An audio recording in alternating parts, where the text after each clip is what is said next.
Meet Kuro, a quiet high school loner who suddenly lands the most insane part-time gig ever, being a modern-day ninja. Yeah, turns out Japan never really ditched the ninja thing after WWII. They just got way more high-tech and started running secret ops around the globe with an army of 20,000 covert warriors. Now Kuro, loser teen by day and stealthy assassin by night, is thrown into this wild underworld to take on international threats and stop foreign assassins from turning Tokyo into a bloodbath. From zero to ninja hero is really something else. U.S. soldiers bust into a building on a top-secret mission, hoping to nab a dangerous terrorist. But surprise, he's already dead. Not just dead, though his head is sliced clean off, top half gone like someone opened a can of villain. One soldier squints at the corpse and goes full Sherlock, pointing out how the dude's head and thumb, the one meant for pushing a detonation button, were surgically removed. Only a ninja could have done this. Another soldier jokes that he'd like to see this ninja in action, only to be reminded that if he had, he'd already be dead. Fast forward to September 9th, and we're on a rooftop where four not-so-average people Kuro, Miracle, Sean, and Suzuki have gathered. Kuro is fashionably late, and Miracle, being his usual weirdo self, warns him not to step on some random piece of gum. Kuro reminisces that it's been a while since they all met only to get corrected because, well,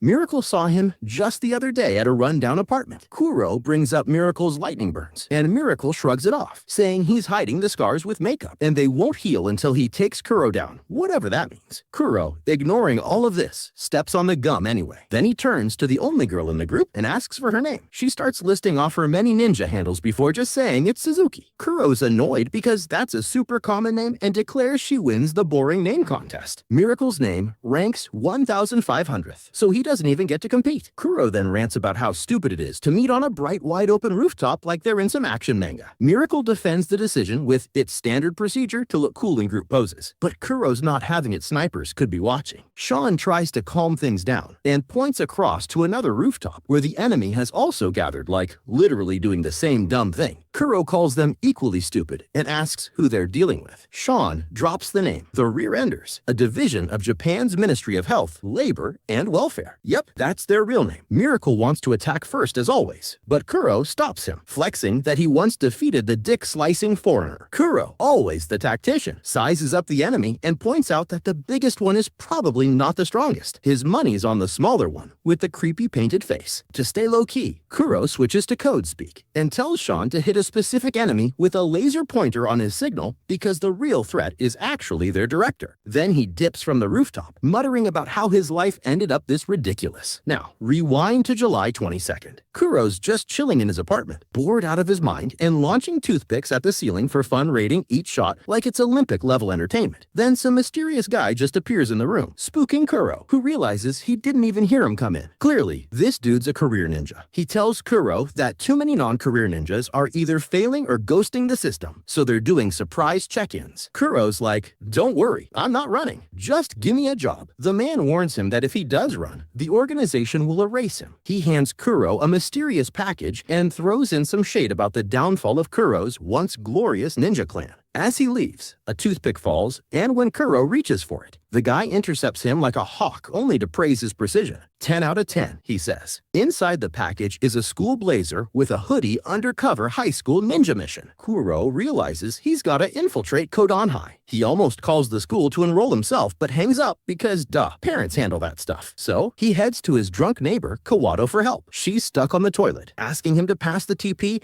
and threatening to kill him if he looks. Naturally, Kuro zips up the hoodie, and yes, he accidentally looks. Slipper to the face. Later, she helps him call the school and fake a backstory. Kuro even steals beers from another neighbor, Uno, whose fridge is mysteriously connected to his apartment. Kawato jokes about it and gets curious about Kuro's mom. Turns out, she left right after he was born, muttering troubles here, which his dad misheard as Kuro's here, hence his name. They drink, laugh, and bond until she falls asleep, and Kuro tucks her in. Meanwhile, Uno comes home, finds his beer's gone, and flips out. Jump to the next day, Uno storms into Kawato's place, accusing her of stealing his beer. She fires back, saying he stole her underwear. Neither backs down. Back to September 9th, the enemy ninjas talk shop. Kato wonders why the brass didn't tell them their mission was to fight the Rear Enders. Ozu says Kuro doesn't have a mentor or training record and spends his days goofing off. Kato's like, but he's the one who beat the foreigner. Flashback to said foreigner barely speaking Japanese, swinging an umbrella he insists isn't a sword, and wanting to meet a ninja. Ozu delivers the most legendary line: "If you throw a rock in Japan, you'll hit a ninja, but you won't know it, because that's how ninja roll." Post WWII, the Allies tried to dissolve all ninja activity, but surprise, they're still around, hidden in plain sight. And in today's chaotic world full of war and terrorism, the ninjas are back in action, silently running things from the shadows. There's said to be 200,000 of them.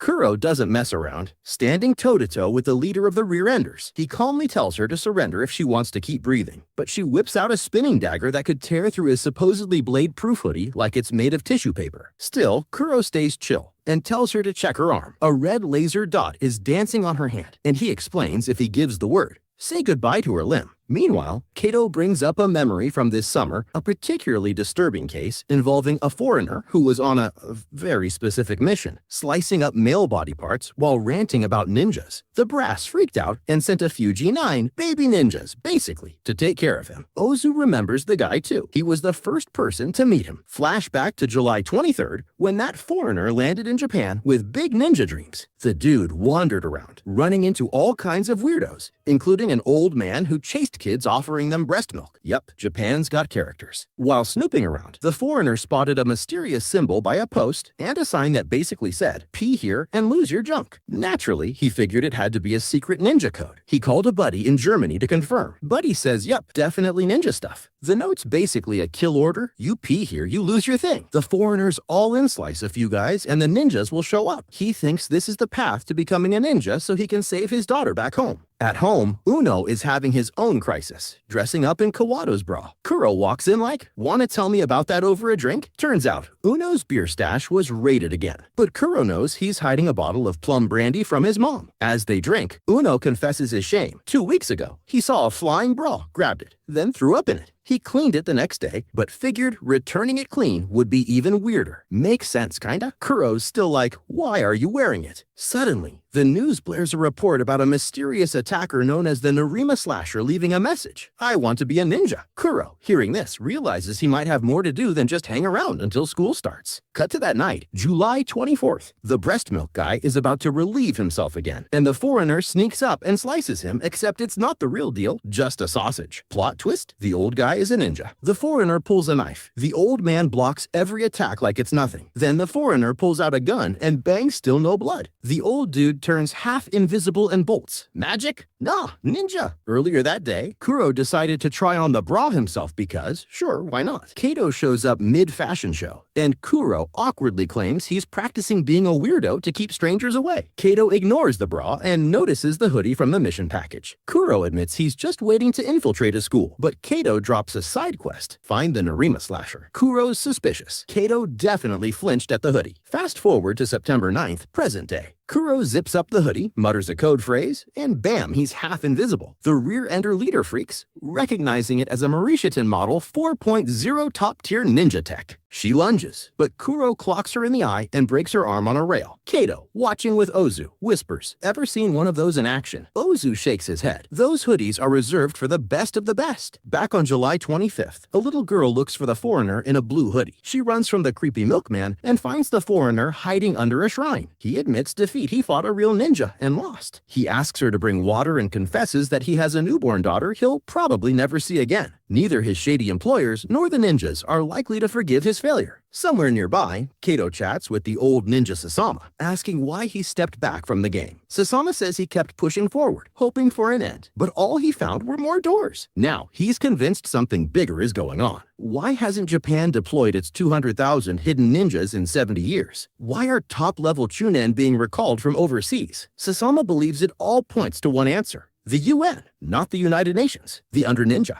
And then, like any good mystery man, he vanishes. So right now, Hachiya and Hibi are low-key freaking out over how Kuro snapped that girl's arm like it was a breadstick, cold, fast, and without blinking. But let's rewind a bit to the day before Kato and Sasama's rooftop chat, where things get weird. The little grunt, our local mini-perf, finds Kawato's bra flapping like a victory flag outside her window. He reaches for it, and Kuro, who was in full-on camo mode, traps him like a ninja Pokemon. A stun gadget zaps the kid into nap time, and when he wakes up, he's in a dark room. Uno calls him out right away, saying he knows this kid's been on a panty thieving streak. Right then, Kuro strolls in like a Bond villain and asks how he's feeling. The kid, a little woozy, mutters something about shoulder pain and waking up to find Ono zipping up his sticky pants. Just then, Kato drops by to hand Ono a peace-offering drink and notices a kid chilling in their weirdo den. Kuro quickly covers, saying the kid just came by to return some cups, a very generous euphemism for a bra, and Kato, oddly impressed, thanks him. As the kid leaves, Kuro casually asks what school he goes to. Turns out it's Koden High School. Bingo! Kuro pounces. He starts blackmailing the poor guy with a private pic of Kato and tells him that if he can find a blonde, four-eyed foreigner in a blue hoodie, he'll get rewarded with more spicy pics. Motivation unlocked. The kid returns home where a little girl, Jenna, greets him as Drone Guy and begs to borrow his flying toy. He's like, sure, but only if you find me a suspicious foreign dude in a blue hoodie. Quid pro quo, baby. Elsewhere, Kuro is being shady again. He spots two kids with skateboards and offers to trade them Kato's plot armor. Apparently, it's detachable now. He drops some life advice like a philosopher turned skater, telling them they can either break their jaws learning now or live jaw-dropping lives later with hot girls. Next day, Jenna takes Alex to her home, which is really just a glorified restroom because she's not the owner's kid. Meanwhile, Kuro and Kato are having a moment on the rooftop. Kuro reveals he literally sleeps in Uno's closet and survives on rice scraps and wild weeds. Whenever he even thinks about doing actual work or studying, he gets hit with an instant nap attack. Kato, not to be outdone in the tragic backstory department, shares she dropped out of school after her parents died in 2010. Then she tries to pee, slips, and would have been a goner if Kuro's hoodie hadn't transformed into an airbag. Back to the present, Hashia takes Fieza to the doctor after her rough encounter, while some girls spy on them from a distance. Out of nowhere, Suzuki shows up, armed with what might be the lamest weapon in ninja history. She shoots them in the arms and warns them that if they want to keep fighting, she'll shoot their faces too, and not in a good selfie way. Back in the past, Jenna takes Alex to the local brat who's been flying drones like he's got a license. While they geek out over the controls, the brat secretly calls Kuro. Suzuki, who's chilling with her teacher Yoshida, gets the foreigner's location and nopes out of their convo like, sorry, gotta go kill someone real quick. Meanwhile, Hibby gets his first mission from his master Tarara, track down Alex, who, by the way, has a daughter's life on the line, but is instead busy messing with drones. Then Suzuki crashes the drone party, throws hands, and injures Jenna's knee. Jenna sasses her with a good girls are dead girls line, promising to report her eventually. Suzuki warns Alex to shut his stinky mouth, unless he wants a foot in his butt. Alex pulls a gun and shoots her. She blocks it with her bag like a boss, but loses track of him as he spies on her through the drone cam from downstairs. She tries to zap him with a taser, but he eats the pain and shoots her again, right in her left puppy. Suzuki, who doesn't even believe in God, starts praying. Right then, Hebe rolls in wearing a horror movie face mask and looking like he lost a bet with destiny.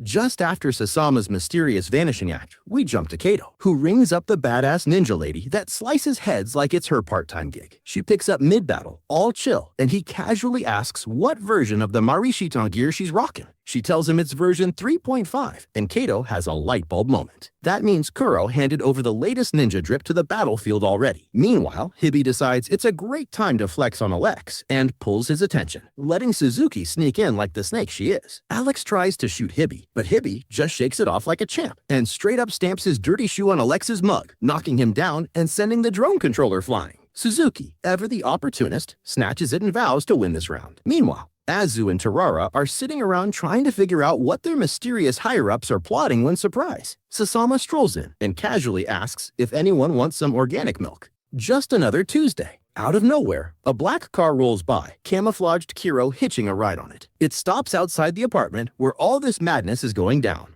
An ugly, loud dude jumps out and starts yelling at Jenna for leaving the house and scaring him half to death. Jenna pleads for her life, but the guy just threatens to beat her and tells her to get in the car like he's a low-budget villain. Kuro, watching from the sidelines, decides it's time to join the action and launches a DIY ninja gadget straight at Hibby. Hibby immediately clocks that Kuro's in the mix now. Alex pulls a wild card, boots the toxic guy away from Jenna, then dives into the car like he's in a Fast and Furious spinoff. The creep tries to break Hibby's legs, but Hibby dodges like a cat on Red Bull and yells for Kuro to come out and fight like a man. Alex pulls a gun on Jenna's so-called caretaker, but Jenna throws a wrench in the plan by crying out, "Daddy." This throws Alex off just enough to let the guy live. Still, Alex slams the car in reverse and speeds off, but plot twist. Kuro's already hiding inside the car, playing ninja hide-and-seek. When Alex can't find him, Kuro gives his face the all-Hulk smash, just to make a point. Then he drives the wrecked car over to the senior ninjas like he's returning a busted Uber and ditches it for Kot's van. Kot tells him he needs to stick around to claim credit, but Kuro, being Kuro, says it is too much work and pieces out. Back in the present, Ida casually asks Yamada if she heard someone scream upstairs while Hachiya is busy playing nurse, escorting Fiesa to the infirmary. Fiesa, confused, asks why he'd help her, aren't they enemies? Hachiya confesses he's been curious about her whole strange makeup vibe and thinks she's got that mysterious beauty thing going on. Then, like a true romantic dork, he sits beside her and starts gushing about her straight hair like it's poetry. Hachiya jumps in, trying to impress her with his voodoo doll, saying it's the only thing he has from his childhood, after he was kidnapped by a psycho ninja org that turns people into killers. He even sweet-talks her into wiping off her horizontal and vertical makeup, and they end up bonding over Pokemon Go. Elsewhere, Uzu updates Kato that Hachiya totally ditched the capture the sausage cutter mission. Kato asks what happened to the foreigner, so Azu gives the whole scoop, and we're in another flashback. They've dragged Alex out to some random field and ask him who the scariest ninja he fought was. Without hesitation, he points to the guy in the car. Sasama, meanwhile, is overheating and peels off her disguise. Alex sees her and basically short-circuits, starts foaming at the mouth like a rabid raccoon. She then drops a bomb. The Ministry of Defense is working with the Ninja Lab to build wild weapons, and the Ministry of Health's Rear Support Maneuvers Division, too, yes, the Rear Enders, is behind some sketchy moves. Turns out they've got 2 secret schools, one of which is now Code High. Alex, ever the realist, is like, why are you telling me all this? I could blab. Sasama laughs and tells him he's one of them now. He took on 2 elite ninjas and lived to tell the tale. Congrats, dude. They hand him his phone back, and he calls his daughter's kidnapper, who's pumped that Alex infiltrated the ninjas. Then his leg gets sliced, and a dude literally pops his eyeballs like grapes, making him cry like a baby. Just as Alex thinks it's over, a ninja rep tells him his daughter's safe, and Sasama gives him the nod it's time to go ninja or go home.